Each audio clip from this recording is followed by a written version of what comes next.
గడిచిన 3 రోజులుగా జరుగుతూ ఉన్న సంఘటనలు ఏంటి అనేవి మనమందరం కూడా చూస్తూ ఉన్నాం. తెలుగుదేశం పార్టీ ఆఖరి లిస్ట్ ఇచ్చిన తర్వాత చీపురుపల్లిలో నిరాశ నిస్పృహలు వచ్చిన మాట వాస్తవం. మరి ప్రజల నుంచి వచ్చిన స్పందన ఏంటనేది కూడా చూస్తూ ఉన్నాం.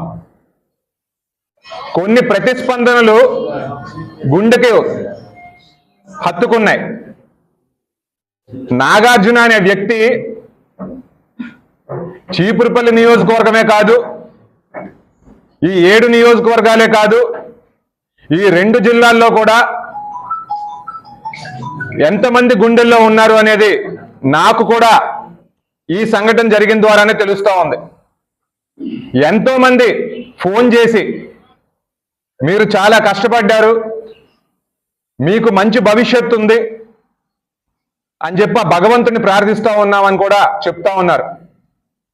మరి నియోజకవర్గంలో కార్యకర్తలు అయితేనేమి, ముఖ్యంగా యువత అయితేనేమి, మహిళలు అయితేనేమి, నాగార్జున బాబు మా గుండెల్లో ఉన్నారు, నాగార్జున బాబుకే సీట్ రావాలి, నాగార్జున బాబుని మేము గెలిపించుకుంటామని కూడా వాళ్ళందరూ చెప్తా ఉన్నారు.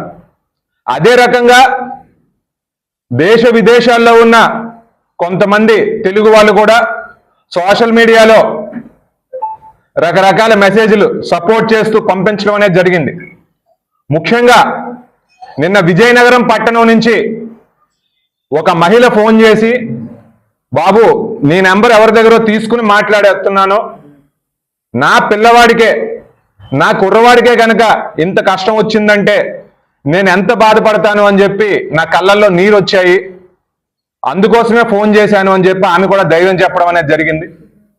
అదే రకంగా దెందులూరు నుంచి ఒక జనసేన పార్టీకి చెందిన ఒక మహిళ కూడా ఫోన్ చేసి, మీ వీడియో చూసాము, మీ వీడియో చూస్తే నా సొంత కొడుకులాగా అనిపించి నాకు బాధ వచ్చి ఫోన్ చేయడం అనేది జరిగింది అని చెప్పి చెప్పడం జరిగింది.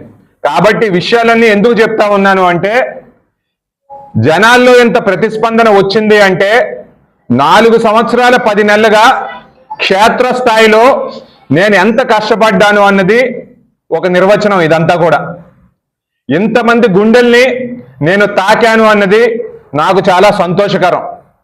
బొత్స సత్యనారాయణ గారు ఉన్న నియోజకవర్గంలో ఏ రకమైన రాజకీయం చేస్తే ప్రజలందరూ కూడా మనల్ని అభిమానిస్తారు అని ఎప్పుడో గుర్తించి దానికి తగ్గట్టుగానే ప్రతి ఇంట్లోనే నాగార్జున అనే వ్యక్తి అంటే ఏంటనేది తెలుసుకునేలాగా నేను రాజకీయం చేయడం అనేది జరిగింది.